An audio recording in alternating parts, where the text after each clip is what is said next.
Good afternoon, everybody. This is really a wonderful event, and one of the advantages of Zoom is that we were able to connect with Karin Slaughter in Georgia, our host, and Yrsa, whose last name I'm going to let her pronounce herself because I will clearly stumble over it, who is somewhere in Iceland, a wonderful country, which Karin and I have both visited, but apparently different seasons, I've just learned from our conversation. And I'm at home in Scottsdale, and Patrick is down at the Poison Pen. So you have to love the way we can actually do this. So Yrsa, I don't think anybody can see it well on screen, but I am going to hold up, is that showing? The puppet. A little bit more down, a little bit more down. Oh, there he is. There you go. Okay, so my one contribution to this conversation in terms of Iceland, because I've been there several times. My favorite part of Iceland is actually up north in Akureyri, but I've been to the wonderful and famous spa near Reykjavik, which it turns out, I have to say, big disappointment here. It's not actually hot springs, it's heated by the local, what is it? The local gas plant or refinery, isn't it, Yrsa? No. It No, is, no. Yeah, no. It's Steam a plant. geothermal power plant. So it's heated with geothermal water, the excess water that the plant doesn't use, because you only use the steam to make the electricity, and the rest is being used. So it's kind of like cascaded use. So it's the best use of the resource ever imaginable. And you're welcome because the Marshall Plan financed it. Yeah. We were so happy to invest in your infrastructure. Maybe we should do that here. I don't know. Yeah. Crazy.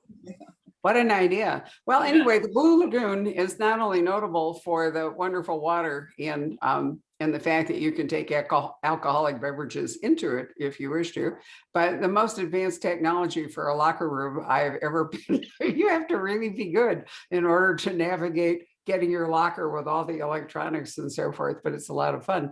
I've been to Istafjörður and Sigurdardottir and Hemey, and the puffin picture is my favorite story in Iceland. My younger daughter and I were on a cruise, on a big cruise ship. The weather was absolutely terrible, but we were supposed to be able to land on the island along the southern shore of Iceland of Hemey. And it was touch and go, and the captain went back and forth with headquarters in Seattle or whatever. And finally, he slid this huge ship into this little tiny opening. And then the question was, could we ever get out?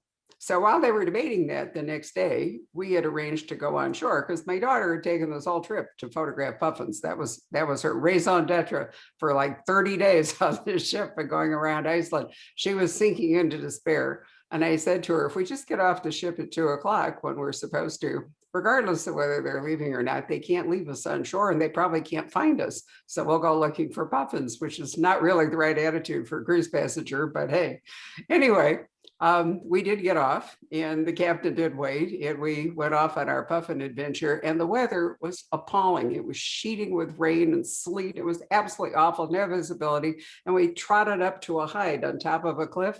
And I was so grateful. And I went indoors and I turned around and Susan had disappeared. And I thought, oh my God, what has happened? And somebody said, well, she went over the cliff.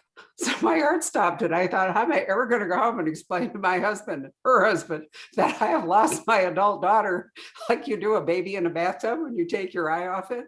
She's drowned in Iceland. What will I do? But eventually she came back over the cliff with this sensational picture of the puffin, and she's won a number of contests for it. So, and then the captain was able to somehow maneuver his way back out of Hemey and carry on to Reykjavik. So lots of excitement in Iceland. Yrsa, tell us how to pronounce your name. Yrsa Sigurdardottir. Gesundheit. Yes. But Yrsa, aren't you the only one in Iceland with that name? It's just you? There are not many. I'm the only Yrsa Sigurdardottir, but there are not many people or not women called Yrsa. No, I don't know if we're, 10 max, and a lot of those are related in some way to me. So. Wait, so you could kill them and you'd be the only one. I know. I need to work on that. So could I ask, am I not right in thinking that in Iceland you take your patronymic from your father's, is it your father's name? Because it really means daughter of Sigurd, right? Yeah. You can also use your mother's name. You can also use them both, but that means a really long name. So I would be Yrsa Kristínar og Sigurdardottir. My last name would, I wouldn't be able to fill out any forms anywhere in the world. Okay. I'm glad that's your worry. That's your one worry. That's my one worry. Forms. Yeah. You can tell you working at a large corporation. Yeah. I just wanted to pop in real quick and just let the Facebook viewers know that I'll be monitoring the Facebook feed. So if you have questions for Yrsa or Karin, go ahead and put them in the comments field, and I'll pop up towards the end of the program. You disappeared, Patrick. We can't even hear you. You were muted. That's not necessarily a bad thing. Now, but no, I just wanted to add, it's a real treat to have you, Yrsa. We hope to have you here out in the desert soon. And with that, I'll disappear into the darkness. Yeah. We have been lucky enough to have Ragnar Jonasson here, not for a formal book event. He was in Scottsdale with his family on vacation, but we've Zoomed with him a couple of times. But Karin, you must have met Yrsa. When did you go to the Iceland Noir, or the name of the, it's a November conference, right? No. Oh, hell no. No? Why would you go to Iceland in November? No, I met her in Norway, in Oslo, for a crime festival there at Easter, which is a more sensible time to be in that area. And I did a panel with you. And I remember, normally if you're an author on a panel, you're just kind of like, while there are other authors speaking, you're in your head going, midnight at the Oasis, or just like, because they're going to say the same thing, because authors are kind of boring. But then I was like, what? A vacuum up someone's ass? Wait a minute. Put the camels to bed. Let me listen to this lady. And she was talking, and I love science. I'm a Twitter scientist. I graduated from Twitterversity, so I know a lot about science. I gave it up when it became time to become a constitutional law scholar during the election. That was hours of my time to become conversant with that. But at the time, I was very much a scientist. And she was explaining the scientific link she went to investigate how to kill someone, because unfortunately Iceland doesn't have a lot of automatic weapons and things like that like we do. So she has to find new ways to kill people, and she's like, vacuum up the asshole. So take it from there, Yrsa. Explain to us how this happened. But do you remember? I remember you told me when you were in Iceland, Karin, that you worked in a power plant you were designing the panels. Yeah. Well, so I had a sign company, and there is a nuclear power plant, because once you put one up, you just can't get rid of it. And the technology was so old that like it was before I was born, this thing was made, that we had to make these custom signs for the panels that controlled everything. And it looked like the robot's chest on the original Lost in Space. So it was like, when I saw that, I was just shocked, because you have in your head, it's nuclear power, right? It's Chernobyl stuff, right? And it looked just like something I would have come up with if you told me to draw a nuclear power plant. So yeah, you don't expect to see a Frankenstein switch. exactly. Oh, like at your power plant. That was pretty interesting. It was just this big switch. Because you work at the actual place Barbara was talking about, right? Or you work for that company? Yeah, I work for a company that does a lot of the design for the geothermal plants. Yeah. So we got a behind the scenes tour. Got to wear the jackets and all that, and the hat, which I thought we looked really sexy in. I mean, it was just like, wow, we could be like Icelandic calendar material. Yeah. High visibility, that's the color. Yeah. And you explained to me that like a lot of people, when they're driving, they hit the steam pipes. And that they have to be zigzaggy because of all the earthquakes. Yeah. And I was like, why do you live there? Why do you live there? It was fabulous. Yeah, it is fabulous. And we're lucky to have all that, the geothermal, because that makes Iceland habitable in a way, because heating is cheap and so on. Electricity is all green, 99.999, I think, green. Well, it is a beautiful country, but let's go back to the vacuum up the asshole. So how did you come up with that? It was actually down the windpipe, but yeah, you could have Well, no, accessed. you considered the asshole as well. Not really, but next book. Then we have half a page of my new book. Who knows what happens? Yeah. The sequel. So Yeah, how'd you come up with that? It was just, I was thinking, like, what does it take to die? I mean, to kill someone. And there weren't that many. I mean, you die for only a specific amount of reasons. One of them being that you don't get oxygen or air. And so I came up with that, to vacuum all the air out of the lungs to kill you quick. And yeah. You That's mean, not me, just a general you. Yeah, just a general you. Okay. Yeah. Yeah. But you also came from writing children's books. Is that why you wanted to start killing people? Well, it was, I like to read murder mysteries. I'm a great fan of yours, you know that. So it was just obvious when I moved from writing for children to writing for grown-ups that I would write murder mysteries, and they become more gruesome as the more I write, I think. When you look into the abyss and all that, you become more creepy. And so I like creepy and yeah. So, but I actually, last year, I wrote 2 books. Also, I started writing children's books again. So I wrote one sort of a horror novel and one children's book. And I'm going to try to keep that pace, 2 books a year. Really? That's Yeah. not, I guess, since you can only go outside like 3 months out of the year anyway. Exactly. What am I going to do? Yeah, you can't travel. Your COVID situation there is amazing. You told me last week there was like 1 case. I mean, there hasn't been, I think in the last week, maybe 1, and that was somebody in quarantine. So we really Wow. haven't had any COVID to speak of since January. But it's easy. We're an island with not much, and the borders are kind of restrictive now. So it's not all that spectacular in a way. It would be spectacularly bad if we lost control of it. That would be. Yeah, Totally well, we've got the first time since World War II that our life expectancy has been cut by a year here in America. Really? Yes.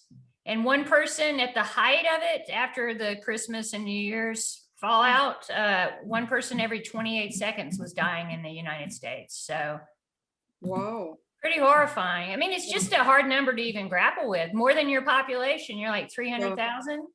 Yeah, 350, something like that. Yeah. Right. So we're at 500,000 now, which is the population of the Atlanta city center. So it's just, it's horrible. such a number you can't even really comprehend it. No. That's so are you going to incorporate this at all into your next book, or? No, I don't think so. Did you use it for the one you just I did, did? yeah.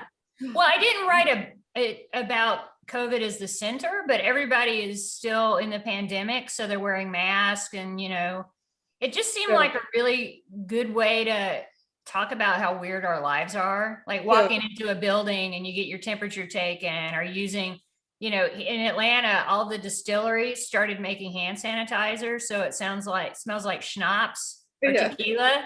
So it's like you walk into a public space, it smells like the prom. It's just crazy.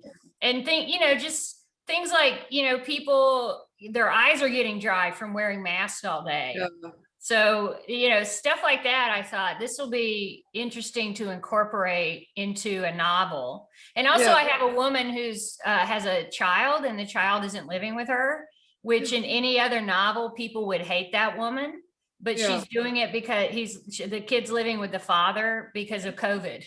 So it's a good excuse to get rid of kids, because I hate writing about kids. I hate children. They're so annoying. And you can't really kill them that much. I mean, you can kill a few, but it has to be like really emotional, right? Yeah. It's not like with Barbara where it's like, wow, what am I going to tell her husband? It's like, no, I'm really going to miss this person. Yeah. Is that a Will Trent novel, Karen, or is it a standalone? It's a standalone. It's called False Witness. It's got lawyers in it. I love it. I know that sounds like really shitty to say. I really love it because I just delivered it. But what is it like for you to, write in this kind of environment? Are you feeling more pressure, or? last year, well, the book I wrote last year, I felt very, very uninspired to begin with. I Mhm. just felt, everybody was, there wasn't like a lockdown, but nobody went anywhere. Everything was closed, and it just, I don't know, I was just really uninspired. But then I somehow managed to get back on track. But now it's fine. I mean, really, it doesn't change all that much for me in a way. I'm not downtown clubbing, or I don't go a lot to the theater, or I don't really do very much. So yeah, I got back on track. It was just some sort of weird feeling of everything changing somehow without anybody having given permission that it should change. Right. Well, I've noticed, the only part I've noticed is travel. My Yeah. life at home, I'm very fortunate because I love staying at home. Yeah. And I don't like, normally this time of year when I finish a book, I get a nice pair of shoes to wear when I start touring. And I was like, do Yeah. people even wear shoes anymore? Yeah. No. I just had to think about it. It's Yeah. like, what are people doing? I mean, but I know I'm very lucky because there's a lot of people who don't have a choice, right? And Yeah. they're out there in the middle of it. But, I think everybody's kind of had this postponement or suspension of grief Yeah. about what's going on. And, you and I both write about trauma, and you, as a legitimate scientist, as opposed to a Twitter scientist, you understand what's involved with trauma and how, later in life it can lead to heart disease and it can lead to cancers and, to be more open to drug dependency and suicide and all these horrible things. And we're all experiencing it at the same time. I mean, do you feel, I think that a lot of people just in general in Iceland are sort of like very even keeled anyway, but do you think that you're going to see that?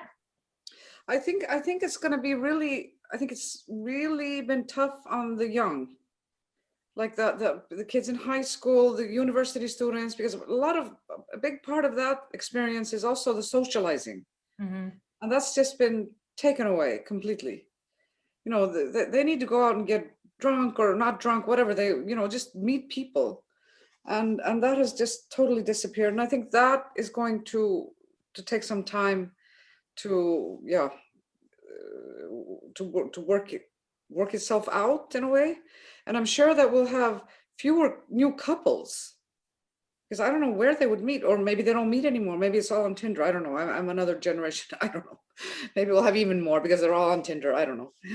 But I do think it's not good. And for kids, that they were supposed to pick 2 kids to play with or something. And that I found the most abhorrent way of solving the situation, because what about the kid that nobody picks? Yeah. That was just like, yeah, no. But so it's a weird situation. And I think the economy also, that's had a really bad effect, because a big part of our economy is the tourism. Mm-hmm. So there's going to be a lot of negative, there's a huge impact on those that were employed in tourism.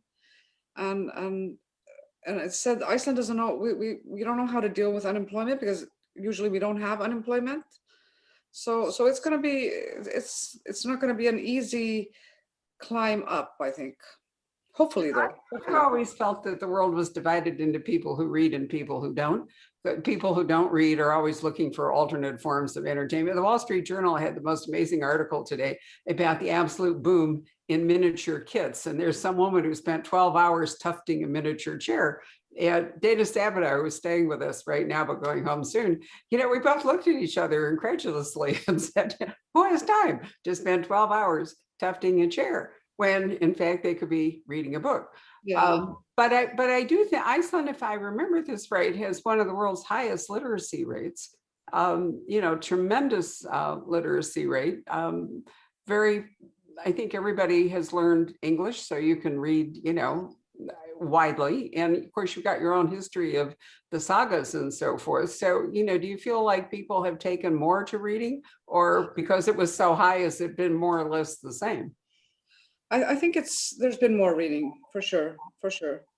The government also stepped in to help publishers, because at the beginning of the of the pandemic, they thought publishers would be hard hit with closing of bookshops and things. So, and that helped. So a lot of publishers were able to publish more books than they would usually do. I think they get paid back from the tax 25% of every penny they spend on salaries or ads or whatever they do, printing and things. So that just having more books made people read more. But regarding literacy, I'm not sure we do have a very high literacy rate, but there's a disturbing, they keep saying that the literacy rate for boys is going down.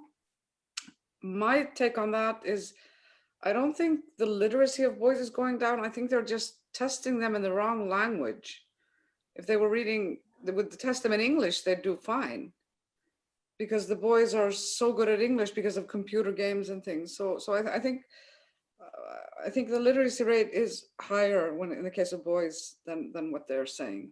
So you're saying basically you think boys are more proficient reading English than they are Icelandic? Yeah. Oh, interesting.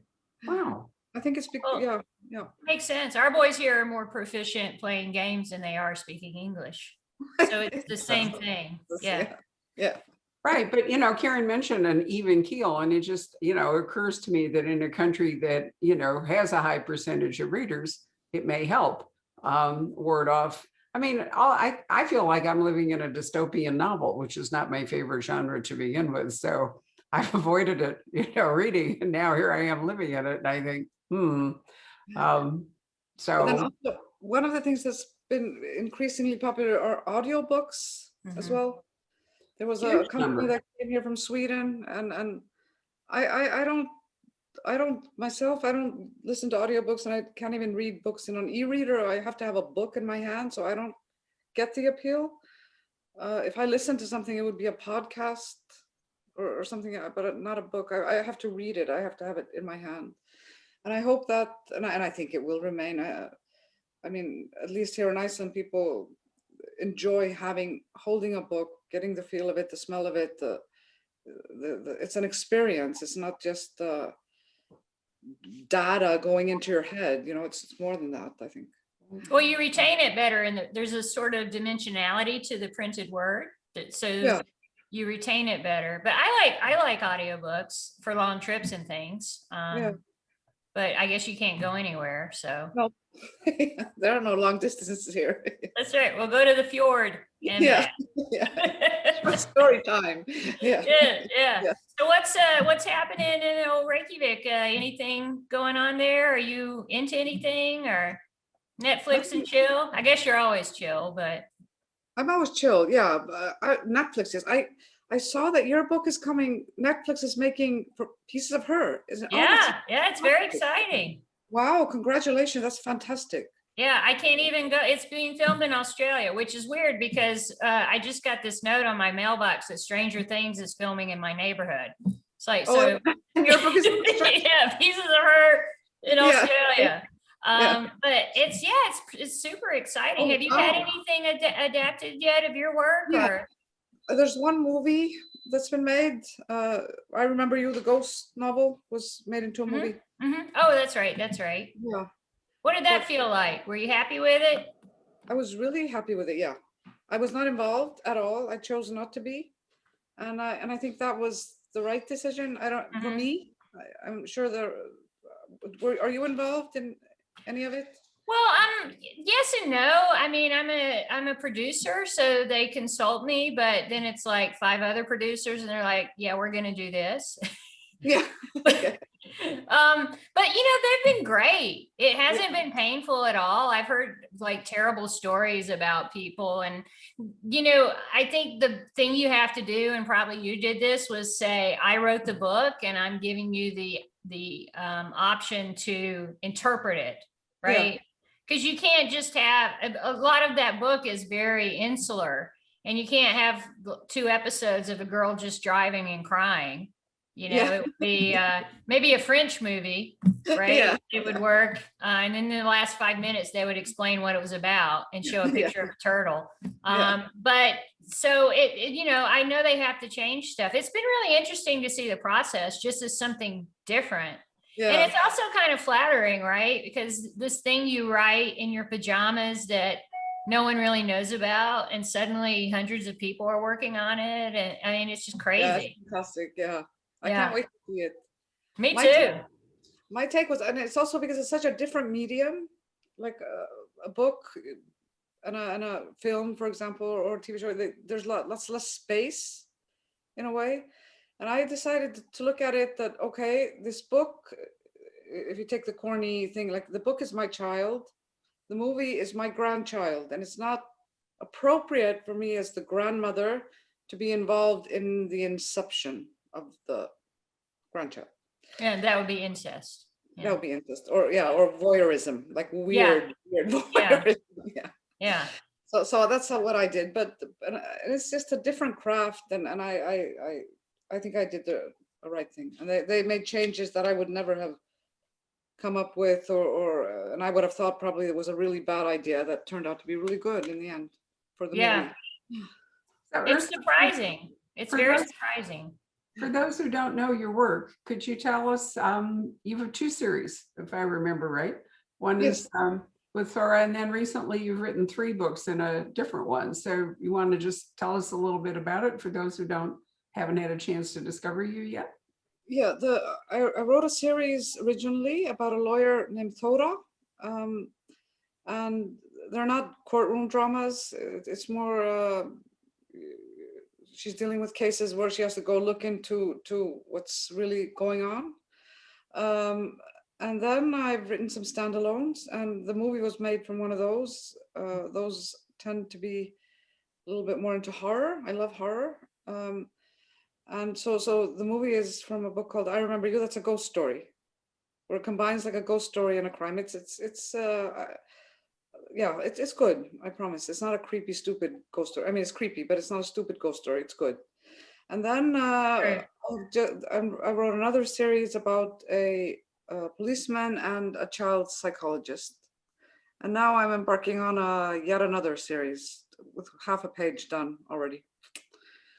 So Are you a believer that series have a natural end life, or did you get a new story idea that doesn't fit the characters you've already created?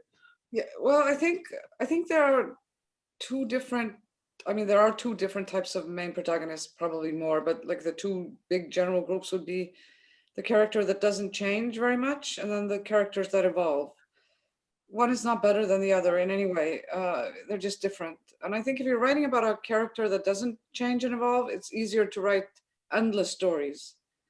But the characters that change and evolve, you get just, there comes a point where you you think their story is somehow over, because the books are also a little bit about their story. And so I find I've been able, my first series was 6 books, the second was 6 books. I think 6 books is good for me, but there are other people who can write many books in a series and remain fantastically good and interesting. But I find if I'm not super interested anymore, the book is not going to be good.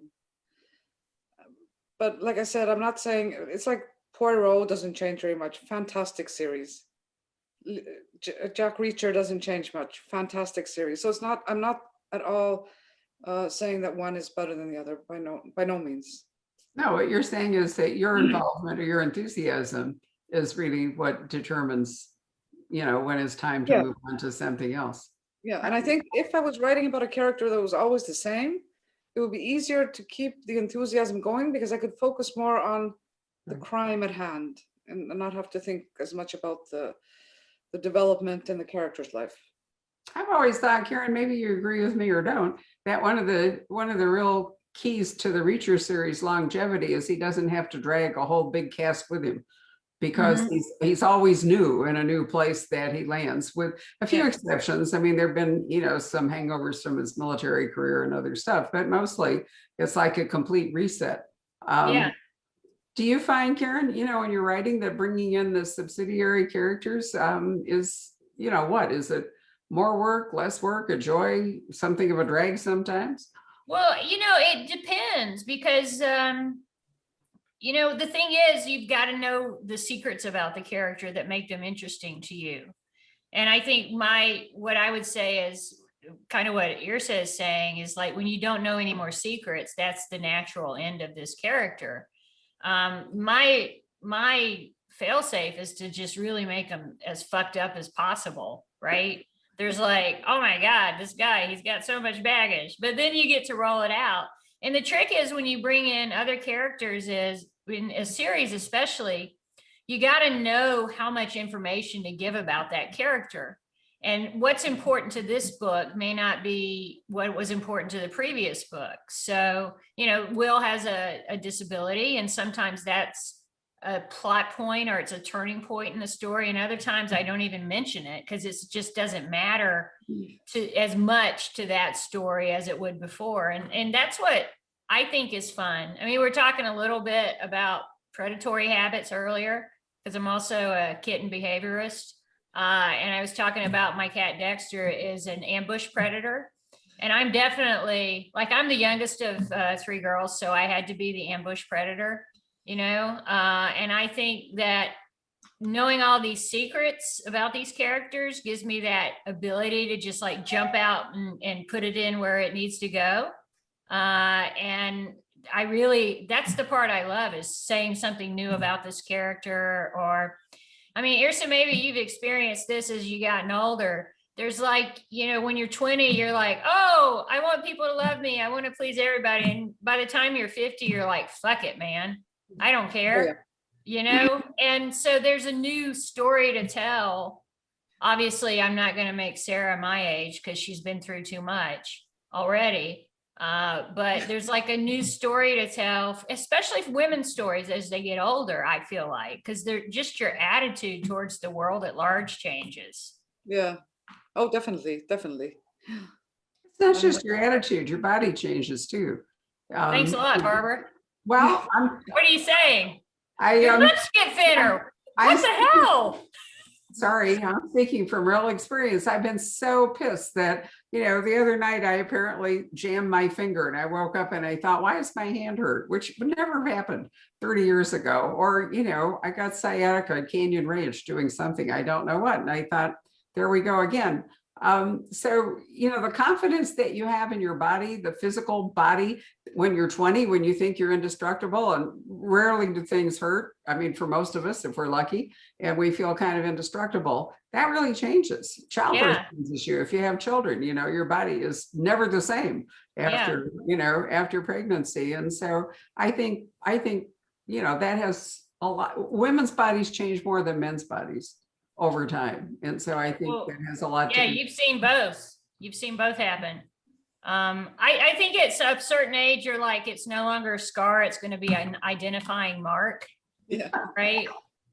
But yeah, I mean, when I was 12, I could stab myself and sleep it off. And now if I sit too long with my legs crossed, I'm going to have trouble getting up. That's right. You know, getting in and out of the car can really, you know, if your back hurts, you know, you have to decide which leg to take off the ground first. And all that. I mean, what is the Curtis Sittenfeld book about aging? Slightly racist, but she just, I think it came out last year where she was talking about aging, and I really keyed into it in a way I never would have 5 years ago. It was sort of like this canary in the coal mine moment. Like, wow, that's going to happen to my knees. Definitely. The more you run, the bigger chance you've got, and so forth. But there we are. Well, we're off topic. So Yrsa, what would you like to tell us about Iceland that we haven't talked about? It's such a wonderful country, and I've loved visiting it all the times that I have. The only thing is that I've always visited it by sailing around it rather than driving it. Isn't there some wonderful like coastal drive you can do around Summer All? Yeah, there's the ring road kind of. Right. It's quite popular to do the whole country. Some people take campers, or you can just rent a car and stay in hotels. It's the landscape is so beautiful and so different between sort of the regions. So you can see the good thing about Iceland is that there are lots and lots and lots of beautiful, beautiful nature in the States, obviously, but you have to go a very long distance to see something very different. You know, if you want to see, for example, something in Arizona, totally different landscape than what you would have up in Vermont or somewhere, but the distances are so huge. Whereas in Iceland, you are never, I mean, you're never more than 20 minutes away from basically pristine nature. That is That's pretty changing. well. I know that they trained astronauts in the interior, Yeah, of yeah. course, but I've always thought one of the most interesting things to do, and Karen, maybe you did it too, was there's that chasm where you can stand with one Snowfront. leg, yeah, Yeah. one leg in the, one half of the world and one leg in the other, those two plates that meet Uh-huh. in Iceland. Yeah. But, that's an experience you really can't have anywhere else. I think it's. No, it's I went enough. snorkeling in it, like in 2-degree temperature. I was snorkeling between those. I was touching North America and Europe. I think I couldn't feel my hands. Yeah. But it's one of those things we're telling Yrsa at dinner. She was like, "What are you going to do?" And we told her, and she's like, "That is insane. Why would Anybody do that and pay money? Yes, yeah. It was the coldest I've ever been in my life. It was so cool though. And so clear and beautiful and absolutely insane though. If it was colder standing, waiting to get into it because of the wind. Oh. And I literally got blown into a fence. So that was fantastic. Yeah, I had like a fence mark on my hip for the rest of the trip. So you've gone in winter, whereas I've done all my traveling in Iceland. Yeah, in the you've summer. been smarter. You've been much smarter. So let me ask you one more thing before we invite Patrick in. So what is the Icelandic Crime Festival? I think it's in November. Yes, it's in November, around the 20th of November, called Iceland Noir, and it's held every second year. It was supposed to be last year, but we had to cancel because of COVID. We do think that we will be holding it this year. We are I mean, if vaccinations go the way they are or seem to be going, then I don't see that there should be a reason why we wouldn't. So that might be the only, and it's also late November. So I mean, obviously we won't hold it if the pandemic is still going strong, but it does appear now, if everything goes the way it's planned, then we will be holding it again in November. Is that a great time for Northern Lights viewing? Yeah, it is. It is. Yeah. Well, I have to say, I'm truly tempted. If not this November, then next November. I would really love to go because the Northern Lights are not quite as spectacular when I have been there in the summer. Yeah. No. I mean, they're there, but you just can't see them because it's bright. Right. Yeah. And But I'm a fantastic Northern Lights spotter for people. Oh, good. So, because I'm always outside smoking, so I will see them when they arrive. All righty. So Patrick, you want to come back in for your black hole and tell us if we have any questions to answer? Sure. Well, for one thing, it's great because there are people literally watching from all over the world. I have Belgium, Switzerland, Australia, all kinds of places. Let's see.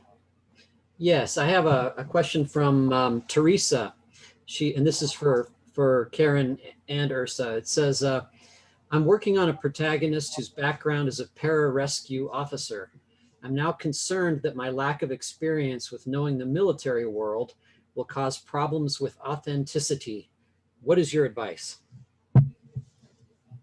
Oh, don't do it. No. If I go first, I would say just speak to someone who has that experience, because no crime writer has experienced everything that all the characters go through. You just have to, go find somebody that's willing to talk to you, and it'll often speaking to people also. I mean, a lot of information you can get on the internet, but speaking to someone who's actually been in a position will somehow reveal things that you would never even think to ask. So I would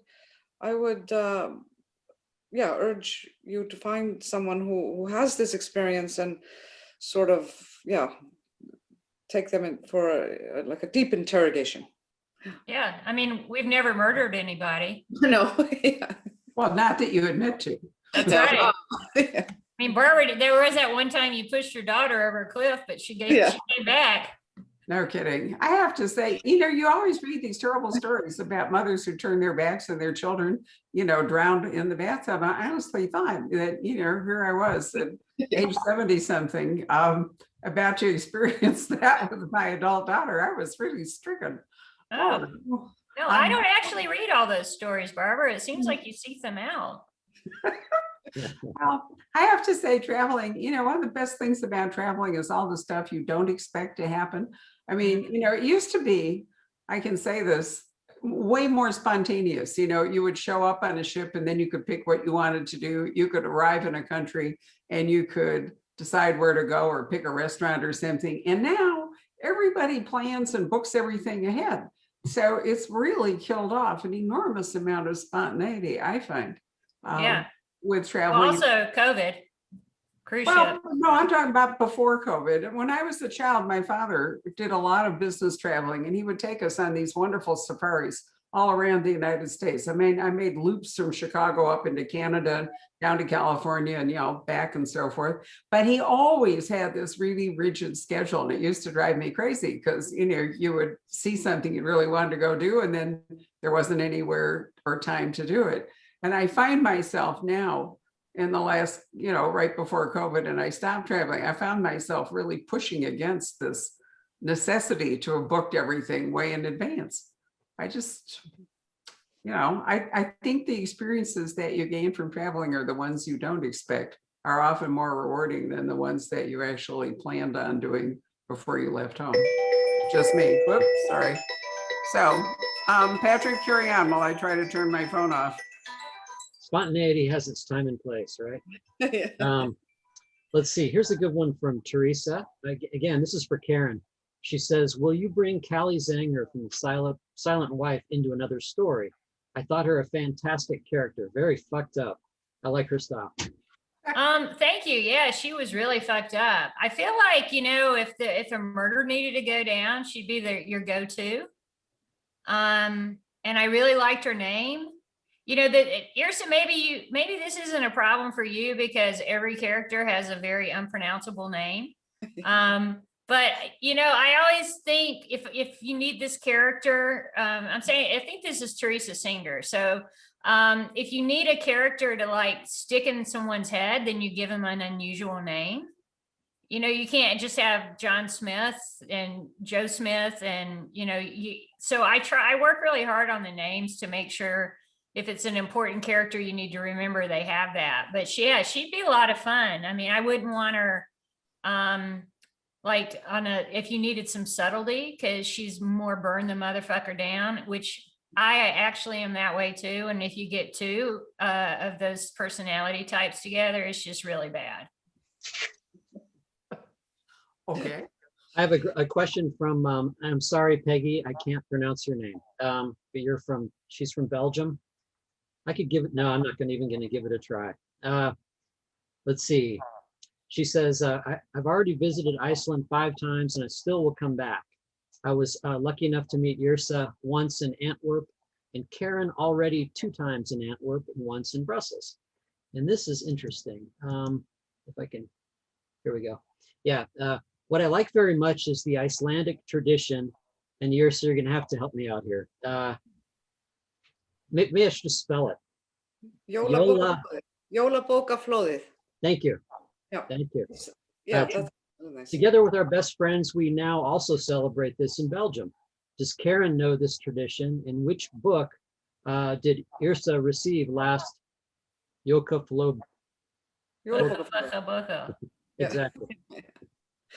No, I don't know, but I have a feeling it's like a lot of alcohol is involved, just what I know of Iceland. No? Fermented fish? No, it's a tradition here to give people books for Christmas, and it's called the Christmas book flood. So you give people the general Christmas present is a book, and it's a really nice gift because you need to put a lot of thought into selecting the book for the person. Like you have to know the person a little bit, like what do they want to read and so on. And then when we meet for Christmas parties after meet family, everybody's discussing what book they got, how do they like this book, that book, and so on. For Christmas, I got one by Ólafur Jóhann Ólafsson. I got Ragnar Jónasson and Eva. She's a newcomer into the English market, at least. But she's Icelandic, Eva Björk. So I had three books. So, and it's I mean, every country should have this, seriously. And then Barbara, are you you spend taking the notes? holidays reading. It's good when the weather is cold outside and awful and you don't have to go to work, you know, it's Christmas holidays, then you can spend that time reading good books. Barbara, are you taking notes here? We got to do this in the summertime. Yeah. It would be a It's good idea. great. But you know what? I want to give a shout out to whoever it is from Antwerp, because Antwerp turned into one of my favorite cities when we visited it. And Mhm. I'm not surprised at a book question, because Antwerp has one of the oldest maybe the oldest publishing house in the world, and one of the truly great museums. I mean, this is a museum. It's like 3 old townhouses where you can get lost for an entire day and go through the whole history of book publishing and manufacturing and rare books. And not to mention, it has one of the world's most fabulous train stations. So I Mhm. love Antwerp, but it's And the definitely- book fair, there's a fantastic book fair there. That I missed the book fair. I was there for Yeah. other purposes. I was actually there after visiting the tulips in Holland, which is Yeah. one of the, it was on my list of things I most wanted to do, was to see the gardens in Holland when the tulips. But we went to Antwerp, and I thought that was again one of those bonuses that I didn't expect when I started the trip, but it turned out that Antwerp was just absolutely knockout. It's So fantastic. thanks for watching us from Antwerp. Love to come back and see you. Anything else there, Patrick? Yeah, Susie says, let's see, hello from Scotland. A question for both of you. Are you plotters or pantsers when you write your novels? I guess that's it. Karen, you Yrsa? go first. Me? Well, I usually wear shorts, because I have fantastic legs. And Yrsa, maybe because we're both scientists, one of us actually a real one. I always look at a book in sections, I don't really outline, but I think about the beats, because there's 2 ways a book works. One is the plot, the whodunit, and the other is what's it going to do to the characters. And so that's what I really think about when I think about a book is, where are the emotional moments? Where are the, oh crap, I didn't know that was going to happen moments? That's what I normally contemplate when I'm thinking about writing a new story, because I'm actually in the middle of that, because I'm thinking about my next novel, which is a Will Trent book, and I'm trying to figure out where to enter the story, at what point. That's a really important thing. It's like, is it the day this happens, or where's everybody going to be when this happens? And then once I get into it, I'm more seat of your shorts about, well, was there an accomplice or things like that? Because you have to really, for me, know a couple of things before you even start writing. And the big one for me is you got to know who did it, and you got to know why. Because otherwise, for me, I can't do any of the misdirect or the red herrings or anything like that unless I'm very clear about where it's going to end up. Yeah, I just second that. I have to know who did it and why they did it, but how exactly you go from point A in the beginning to the end, that tends to change a little bit, but I could never sit down and start writing a book without having no clue who are the characters and so on. What am I doing here? That would not work for me. So there's a lot of thinking prior to. I don't like. I'm looking at your board there that you said was 100 years old or something with the notes on it. I always think like, oh, it'd be so nice to have like strings attaching things and clues but I bought a board, but I never even put it up. So it's all Yeah, in my this was like, I got to put some shit on here because people are going to see it, right? I mean, there's literally like milk written up yeah, here. grocery lists. Yeah. Let's see, I have a couple of people, this for Yrsa, asking about, will there be any more Thora books? Yeah, no. No, I don't think so. I sort of, no, I don't think so. I wish I could say yes, but I can't somehow see myself somehow revisiting that story. I But think who knows? I think it's perfect what you did though. I mean, I love those books. So I think like maybe you could kill her and then everybody else could investigate it. Yeah, and I could have a new team come in. That's right. Yeah. But it's just, there are some things, I don't know, that you just put behind you, and it would be really hard to come back after all these years to do it again. I would probably, I probably lost her essence somehow from my brain. It's been purged through the other books. So unfortunately, no. Here's a question, Anne from Scotland. She says, book festivals have been held digitally this year or virtually. Do you think this may happen more or a combination reaching global audiences? And she says, thank you, Yrsa, for visiting Bloody Scotland Book Festival. That's a fantastic one. It Bloody is. Scotland is fantastic. For anybody who's thinking of what festival should I go to, Bloody Scotland is fantastic. Now I forgot the question because I was thinking about how fantastic Bloody Scotland is. Was it fantastic though? Oh, it was fantastic, yes. Oh, okay. It was I think if publishers can save like 10 cents, they're going to keep doing it. Right? yeah, and it also, I think it'll be a combination probably. yeah, I think it's going to be a combination because there's absolutely no reason, because Karen, you know, because how many times you've been to the Poison Pen, we've been videoing our events and having them on Facebook for like 2 decades, which is why really this whole COVID thing has been so easy for us as a bookstore, because we were already doing all this. I love the fact that we have an international audience for these conversations. And, you know, they're not really generated by us per se. It's your social media, Yrsa, and Karen's social media, and, you know, word of mouth, and God knows how it all works. I've never figured it out. It's like you lob something off and, you know, it spins in all directions. But there isn't any reason why you can't have live panels and an audience and also video them and put them up in a way that you can have a global audience. It's really just a question of deciding what the fee structure is and the capacity. For those of you who don't know, Zoom, for example, as a tool, has different levels, and they can get quite expensive if you get up into a lot of viewers. Patrick and I were just discussing earlier, we're about to do a charity event on Zoom for a local scholarship fund on Saturday. And Patrick was asking me about the capacity I expected, because the price of Zoom, the subscription price, goes up dramatically.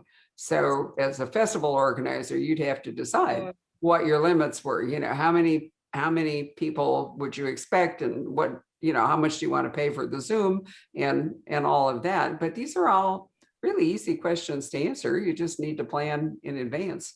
And I'm all in favor of it. I mean, one of the things we've loved about, I just set up an event this morning for a debut author in Scotland, and Jane Ann Krentz in Seattle, who's really taken to this. And Jane Ann did an event with me for a new British author, and I'm doing 3 Australians on one day in March. I thought I might as well put them on top of each other. Then we could just like do a whole Australian evening, you know, whatever.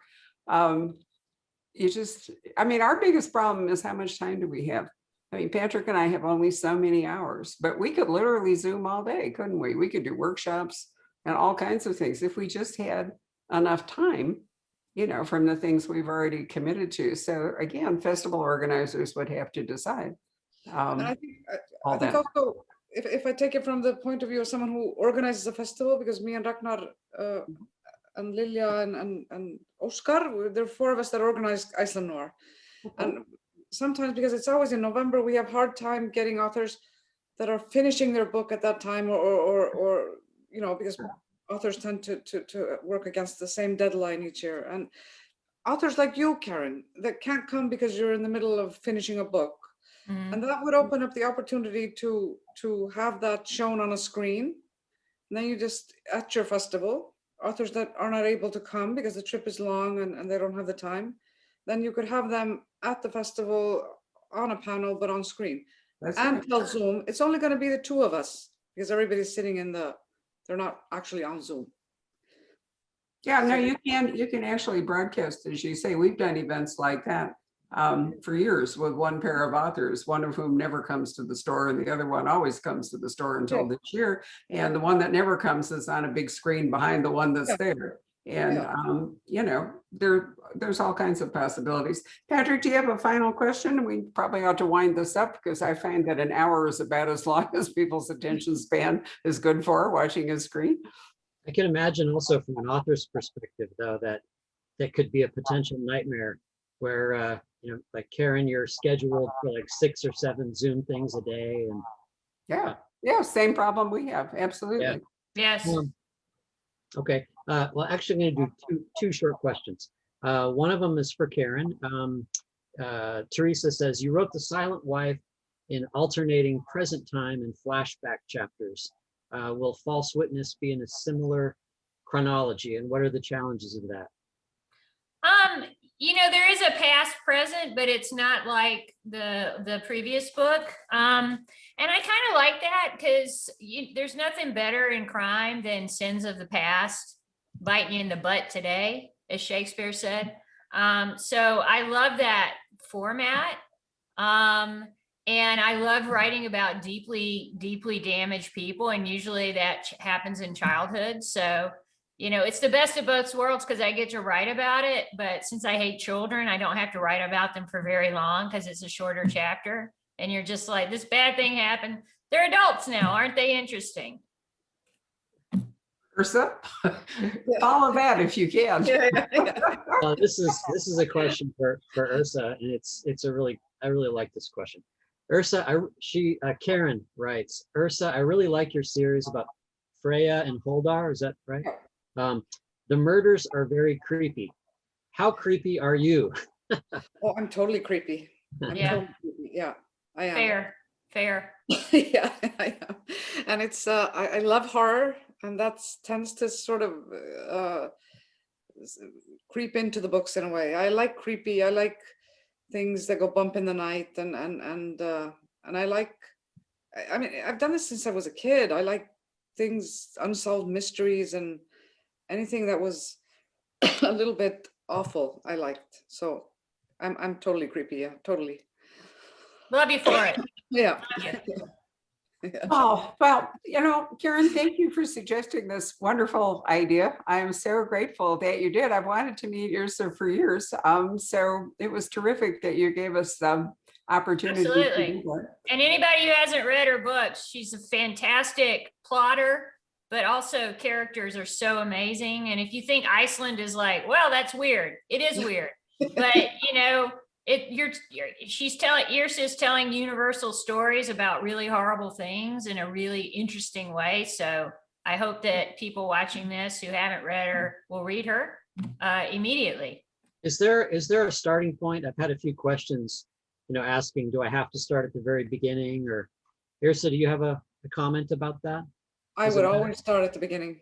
Yeah. I would always start at the beginning because, yeah, it would just, for me, it wouldn't work to start anywhere else than the beginning. And just remembering you can always go back.